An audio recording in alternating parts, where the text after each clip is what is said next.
জগন্নাথ বিশ্ববিদ্যালয়ের ছাত্র সংসদ নির্বাচনে শিবির সমর্থিত প্যানেলের ভূমিধ্বস বিজয় হয়েছে। আলহামদুলিল্লাহ। ছাত্রদল সমর্থিত প্যানেলের ভিপি ক্যান্ডিডেট ফাইট দিছে, তাও শেষ রক্ষা হয় নাই। যদিও ছাত্রদল প্যানেলের ভিপি ক্যান্ডিডেট কিন্তু গণ অধিকার পরিষদের, ছাত্রদল করা ছাত্র না। শিবির সমর্থিত প্যানেলের জন্য শুধু না, এটা জগন্নাথ বিশ্ববিদ্যালয়ের জন্য একটা ইতিহাস যে এটা জগন্নাথ বিশ্ববিদ্যালয়ের প্রথম ছাত্র সংসদ নির্বাচন। সকল জরিপ, বড় দল, বাঙ্গ মিডিয়া, বাঙ্গ সুশীল এবং গোয়েন্দা সংস্থার পরিকল্পনা ব্যর্থ করে দিল সাধারণ ছাত্রছাত্রীরা এইভাবেই। পুরনো আচার ব্যবহার দেখে এই সাধারণ ছাত্রছাত্রীরা তারা ছাত্রলীগের চাইতে কিংবা ছাত্র দলের চাইতে কিংবা অপরাপর সংগঠনগুলির চাইতে তাদেরকে ভালো মনে করেছে, ভোট দিয়েছে। আগামী 1 মাসের মধ্যেই যদি এই সমস্ত ক্যাম্পাসে আবার ভোট হয়, আমি আপনাকে লিখে দিচ্ছি ছাত্র শিবির পাশ করবে না।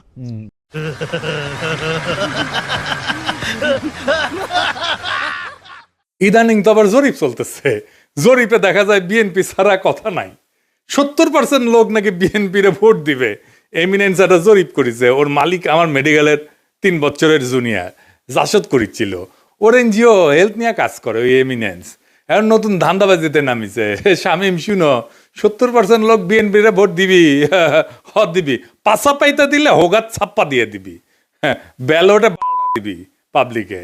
এই জগন্নাথের ইলেকশন নিয়েও জরিপ করেছিল, কইছিল ছাত্রদল জিতবি।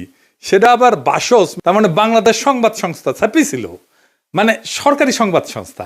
এটি মাহবুব মুর্শেদকে চাকরি দিছে আসিফ নজরুল। পুরা আওয়ামী লীগ আমলে আওয়ামী লীগের সাথে সিস্টেম করে চলিছে। মাঝে মাঝে কুরকুরে নিয়ে উঠলে আমার নিয়ে স্ট্যাটাস মারতো। এটা আছে না, সুশীল গেরে একটা কুরকুরে নিয়ে আছে, পিনাকিরে নিয়ে স্ট্যাটাস মারে, আসলে আওয়ামী লীগ। কিন্তু মাঝে মাঝে আবার ভাব দেখায় আমি আওয়ামী লীগ না। ওরে নিয়ে এমডি বানাইছে বাসসের।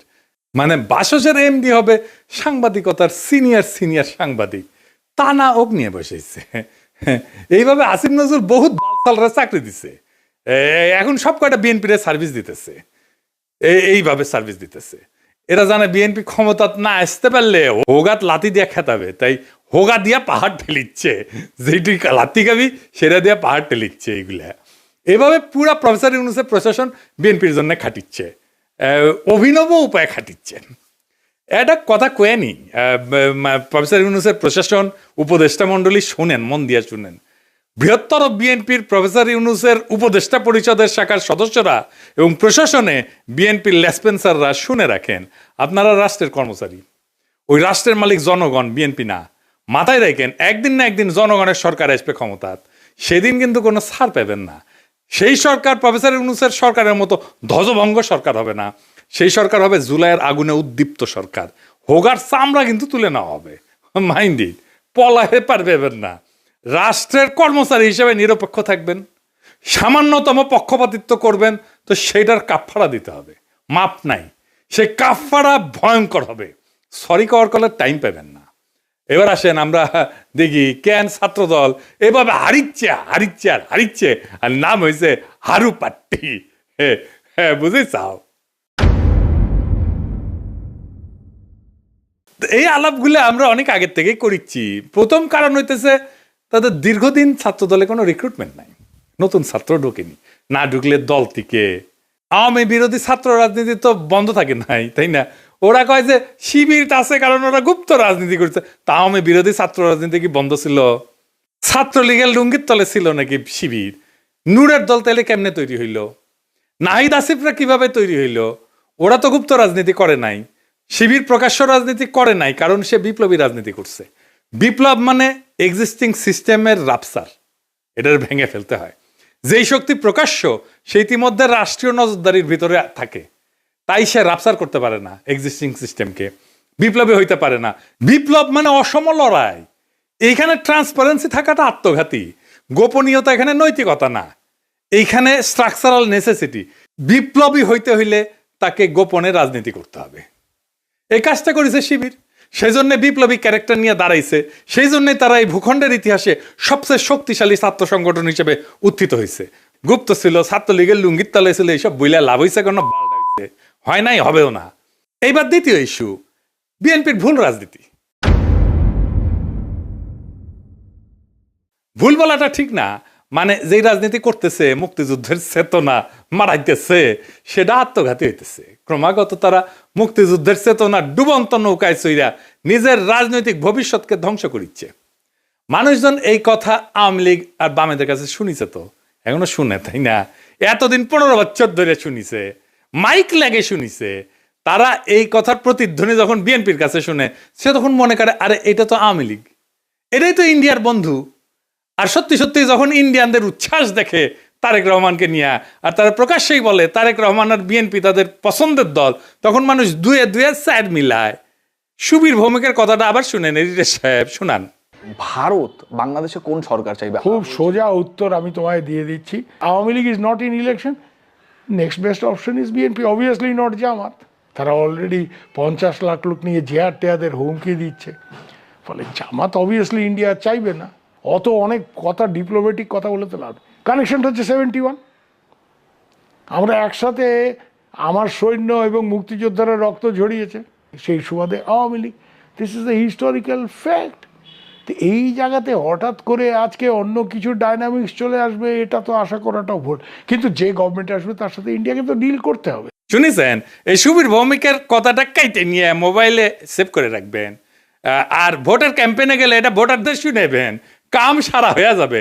ভোটার পাশায় ছাপ দিয়া ভোট দিবে বিএনপিতে।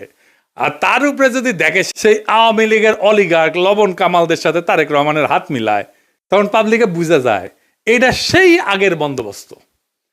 আমরা হাসিনাকে তাড়াইছি, কিন্তু তার তৈরি বন্দোবস্ত এখনো আছে, আর এই বন্দোবস্তের মালিকানা নিছে বিএনপি।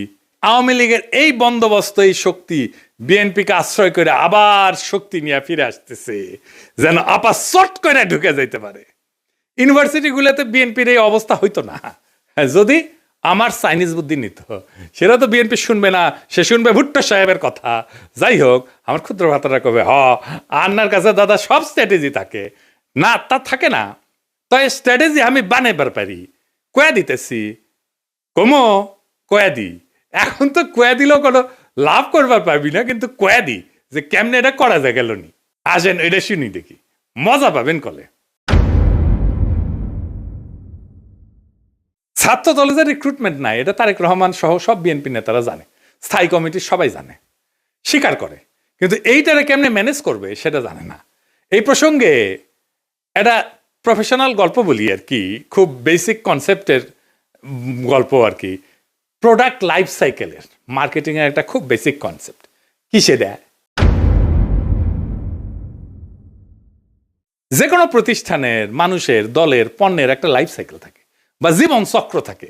মানে জন্ম, বেড়ে ওঠা, তারুণ্য, যৌবন, বার্ধক্য, মৃত্যু, মানুষের যে জীবন চক্র ঠিক তেমন একটা দলের বা পণ্যের ঠিক এরকম লাইফ সাইকেল বা জীবন চক্র থাকে। প্রথমে এটাকে বলা হয় ইন্ট্রোডাকশন বা উদ্ভব পর্ব, গ্রোথ বা উত্থান পর্ব, ম্যাচুরিটি বা আধিপত্য পর্ব, ডিক্লাইন বা পতন পর্ব। শিবির আছে উত্থান পর্বে, ছাত্রদল আছে পতন পর্বে। বুঝছাও? এইটা সব দেখে দেন কে কোনটি আছে। এই লাইফ সাইকেলকে চাইলে এক্সটেন্ড করা যায়। ম্যাচুরিটিতে আসলে আলাদা স্ট্র্যাটেজি নিতে হয়, যেন আবার নতুন কইরা সে উত্থান পর্বে চলে যেতে পারে।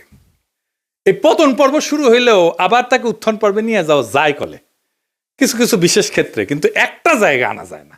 সেটা হইতেছে হিস্টোরিক্যাল লেজিটিমেসি কোলাপস যদি হয় পলিটিক্যাল পার্টির ক্ষেত্রে। এটা শুনতে খটোমটো লাগলেও সোজা কলে, খুবই সোজা। মানে আমি যা বইলা আমার বৈধতা আনিছি তার উল্টা কাজ করলে লেজিটিমেসি কোলাপস হয়। এইটা ছাত্রদল আর বিএনপি দুইটারই হয়েছে। বিএনপি মুক্তিযুদ্ধরে তার পলিটিক্যাল অ্যাঙ্কার বানাইছে, উঠি খুঁটি গাড়িছে, কিন্তু বিএনপি ছিল আওয়ামী লীগের মুক্তিযুদ্ধের বয়ানের অ্যান্টিথিসিস। মুক্তিযুদ্ধ হয়েছে বাঙালি জাতীয়তাবাদের স্লোগান নিয়ে, তাই না? সংবিধানে তো ঢুকেছে। তো বিএনপি আসছে বাংলাদেশি জাতীয়তাবাদ নিয়ে। মুক্তিযুদ্ধের চেতনা ছিল ধর্ম নিরপেক্ষতা, বিএনপি আনিছে পরম করুণাময় আল্লাহ তাআলার উপর পূর্ণ আস্থা এবং বিশ্বাস।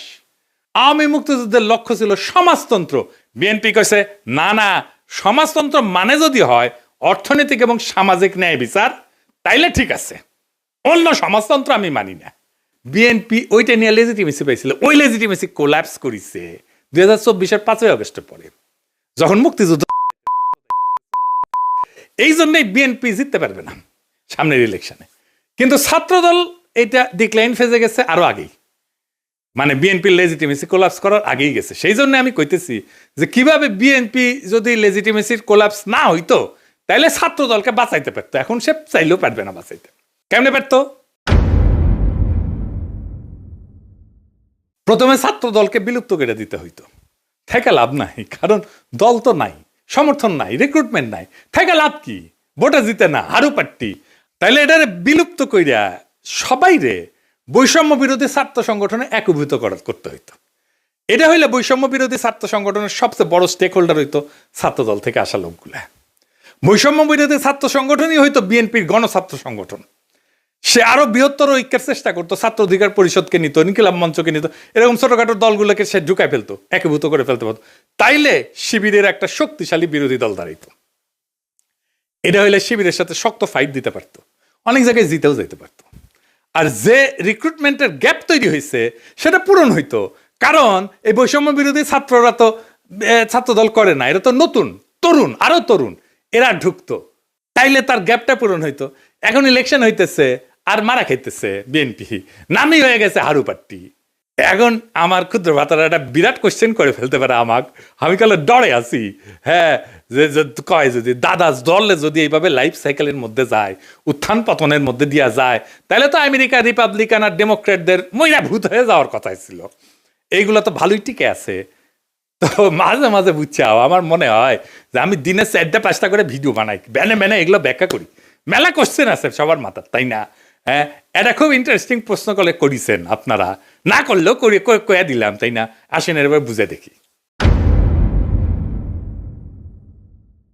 আমেরিকান রিপাবলিকান আর ডেমোক্রেটিক পার্টি এটা স্বাভাবিক রাজনৈতিক দল না, ওইগুলো কার্যত রাষ্ট্রের ভেতরে একটা ইনস্টিটিউশনালাইজড পাওয়ার মেকানিজম। এটা কি? এটা প্রতিষ্ঠান হয়ে গেছে, এটা দল নাই, এটা রাষ্ট্রের সাথে একীভূত হয়ে গেছে, অনেকটা চাইনিজ কমিউনিস্ট পার্টির মতো। তাই ওদের পতন হয় না, ওদের রূপ বদলায়।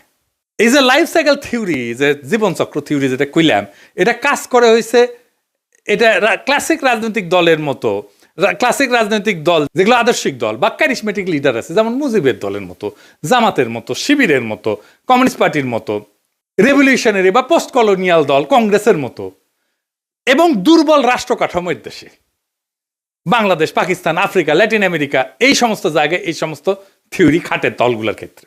কংগ্রেসের মরে যাওয়া দেখে বুঝতে পারতেছেন, বিজেপির উত্থান থেকে বুঝতে পারতেছেন। আমেরিকান পার্টিগুলো আলাদা, রিপাবলিকান পার্টি, ডেমোক্রেটিক পার্টি, কোনোটাই কোনো ইডিওলজি না, কিন্তু কোনোটা একজন লিডারের উপরে দাঁড়ানো না, আদর্শিক নেতা নাই, কোনোটা একটা শ্রেণীর একচ্ছত্র প্রতিনিধি না, বরং এরা হইলো একটা নির্বাচনী ঐক্যের একটা ফ্রন্ট। এবং এরা কখনো পতন হয় না কয়েকটা কারণে, আমি এটা করে বলি।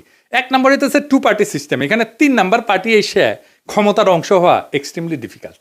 সেই জন্য এই 2 পার্টির বাইরে আসলে কেউ যাইতে চায় না, রিস্ক নেয় না। আমেরিকার মানুষ রাগ করলে নতুন দল বানায় না, পুরানো দলের ভিতরে ঢুকে সেটা বদলানোর চেষ্টা করে। এবং আপনি দেখবেন রিপাবলিকান এবং ডেমোক্রেটিক পার্টির দুটেরই বদল হয়েছে ভিতর থেকে মেলাবার, 1-2 বার না। এই কারণে দল ভাঙে না, ভেতরের রূপটা বদলায় যায়। এখানে পার্টি মানে কিন্তু দর্শন আদর্শ না, রিপাবলিকান মানে একটা জিনিস না, কিন্তু একটা পার্টি না। এর মধ্যে রিগানের কনজারভেটিভ পার্টি আছে, বুশের নিউকন আছে, ট্রাম্পের পপুলিস্ট পার্টি আছে, ন্যাশনালিস্ট পার্টি আছে। ডেমোক্রেটিক মানেও এক জিনিস না, ক্লিন্টনের নিও লিবারেল আছে, ওবামার টেকনোক্রেটিক পলিটিক্স আছে, বার্নি স্যান্ডার্সের ডেমোক্রেটিক সোশ্যালিস্ট আছে। তাই ভেতরের আইডিওলজিকে নেতৃত্ব দিচ্ছে, সেই আইডিওলজিটা বদলায়, কিন্তু পার্টি থাকে। আর একটা জিনিস হচ্ছে স্টেট পার্টি, একটা ফিউশন হয়েছে আমেরিকা, পার্টি আর স্টেট একসাথে মিলে গেছে। যেমন ধরুন কংগ্রেস ককাস বলে একটা জিনিস আছে, যেখানে 2 পার্টি একসাথে কাজ করে। স্টেট গভর্নর নেটওয়ার্ক যেটা, সেখানে 2 পার্টি একই সাথে সমান শক্তিশালী, থিঙ্ক ট্যাঙ্ক, তারপরে যে ডোনারদের ক্লাস, মিডিয়ার যে ইকোসিস্টেম, এই সব কিছু মিলে এটা একটা সংগঠন না, এটা একটা পাওয়ার ইনফ্রাস্ট্রাকচার হয়েছে। আমেরিকান এলিটদের যে কনফ্লিক্ট, এইটা ম্যানেজ করা হয় এই 2 পার্টির এই সিস্টেমের মধ্যে দিয়া। এই 2 দল আসলে এলিটদের মধ্যে পাওয়ার শেয়ারিং মেকানিজম, জনগণের যেটা ক্ষোভ এটাকে ইনস্টিটিউশনাল চ্যানেলের মধ্যে ঢুকে দেয়। আর এরা ক্রাইসিসে ভেঙে যায় না, রিব্র্যান্ড করে নিজেদেরকে। যেমন ধরেন ভিয়েতনাম যুদ্ধের পরে ডেমোক্রেটদের রিফর্ম হয়েছিল, সিভিল রাইট মুভমেন্টের পরে রিপাবলিকানরা একটা সাউদার্ন স্ট্র্যাটেজি নিয়েছিল, 2016-তে সেটাতে ট্রাম্পের নতুন তত্ত্ব, এই পপুলিস্ট তত্ত্ব নিছে। তারা ইডিওলজিক্যাল রিসাইক্লিং করে। তার মানে কি ওরা কখনো মরবে না? মরবে, কিন্তু পার্টির নাম মরবে না, ভেতরের আত্মা মরে যাবে। আজকের রিপাবলিকান পার্টি লিঙ্কনের রিপাবলিকান পার্টি না, আইসেনহাওয়ারের রিপাবলিকান পার্টি না, আজকের Democratic party John F Kennedy Democratic party না, বা ফ্র্যাঙ্কলিন রুজভেল্টের ডেমোক্রেটিক পার্টি না, কিন্তু লেভেলটা টিকে থাকে দলের, কারণ লেভেলটাই পাওয়ারের টিকিট। বাংলাদেশের দল মানে রাজনীতি, আমেরিকায় দল মানে রাষ্ট্র পরিচালনার সফটওয়্যার। সফটওয়্যার তো আপডেট হয়, ডিলিট হয় না, ইনকাই আর কি, সেই জন্য এগুলা ডিক্লাইন হয় না। তো জগন্নাথ বিশ্ববিদ্যালয়ের নতুন ছাত্র সংসদকে অভিনন্দন। এই বিজয় কোনো দলের কিন্তু একক বিজয় না, এটা সাধারণ ছাত্রছাত্রীদের বুদ্ধিবৃত্তিক বিদ্রোহের ফল। আপনাদের সামনে কাজ অনেক। আপনাদের ক্যাম্পাসে এখনো পর্যাপ্ত ক্লাসরুম নাই, পর্যাপ্ত টয়লেট নাই, বিশেষ করে নারীদের টয়লেট নাই, স্যানিটেশন সংকট আছে, আবাসন নাই, ক্যান্টিন নাই। এই সমস্যাগুলো আজও সমাধান হয়নি, কারণ এগুলো কখনোই রাষ্ট্রের কাছে অপরিহার্য সংকট হয়ে ওঠেনি। এখন দায়িত্ব আপনাদের এই সংকটগুলোকে দাবি থেকে প্রয়োজন, প্রয়োজন থেকে অনিবার্যতায় রূপান্তর করার। রাষ্ট্র সাধারণত তখনই নৈরাচরে বসে যখন বোঝে এই সমস্যার সমাধান না হলে স্বাভাবিক শাসন চলবে না। আমি বিশ্বাস করি ঐতিহাসিক ছাত্র সংসদ যদি সংগঠিত, ধারাবাহিক এবং নৈতিক চাপ তৈরি করতে পারে, তাইলে এই ক্যাম্পাসের বাস্তবতা বদলাইতে বাধ্য হবে। আর একটা কথা পরিষ্কার করিয়া বলি, প্রফেসর ইউনূসের সরকার এবং প্রশাসনকে রাষ্ট্রের কর্মচারীরা কারো দলীয় সম্পদ না। রাষ্ট্রের মালিক জনগণ। সময় বদলায়, সরকার বদলায়, কিন্তু দায় থেকে কেউ কিন্তু মুক্ত হয় না। আজ যারা সিদ্ধান্ত নিচ্ছেন যে আপনারা বিএনপির ক্ষমতায় আনবেন এবং বিএনপির লেসপেন্সারি করবেন, আপনাদের মনে রাখা উচিত ইতিহাস কখনো হঠাৎ বিচার করে না, কিন্তু একদিন ঠিকই হিসাব খুঁড়ে নেয়। আর এই ছাত্র সংসদের কাছে আমার প্রত্যাশা একটাই, আপনারা ভবিষ্যতের জন্য রাজনীতি তৈরি করবেন। এই ক্যাম্পাসের ভাষা যদি বদলায়, তাহলে দেশ বদলাতে তো সময় লাগবে না। আশা করি আগামী ফেব্রুয়ারিতে আমাদের বন্ধুসুলভ সরকার আসলে আপনাদের যতগুলো সমস্যার কথা বললাম, এই সমস্যাগুলোর সমাধানের জন্য আমি ব্যক্তিগতভাবে আপনাদের সাথে থাকব। ফেব্রুয়ারিতে আমাদের ফ্রেন্ডলি সরকারি ক্ষমতায় আসতেছে ইনশাল্লাহ। চান্দাবাজ, ধান্দাবাজ, লুটেরা, ইন্ডিয়ার নব্য লেসপেন্সারেরা ক্ষমতায় আসবে না। আমি যে এপিসোডের পরে ইনকিলাব বলি, ওইটা কিন্তু শুধু স্লোগান না। ইনকিলাব মানে বদল, ইনকিলাব মানে বিপ্লব, ইনকিলাব মানে ভেঙ্গা চুইরা নতুন ভাবে গড়ে তোলা, ইনকিলাব মানে দেশ এবং জাতির জন্য অপরিহার্য হইয়া ওঠা। ইনকিলাব জিন্দাবাদ।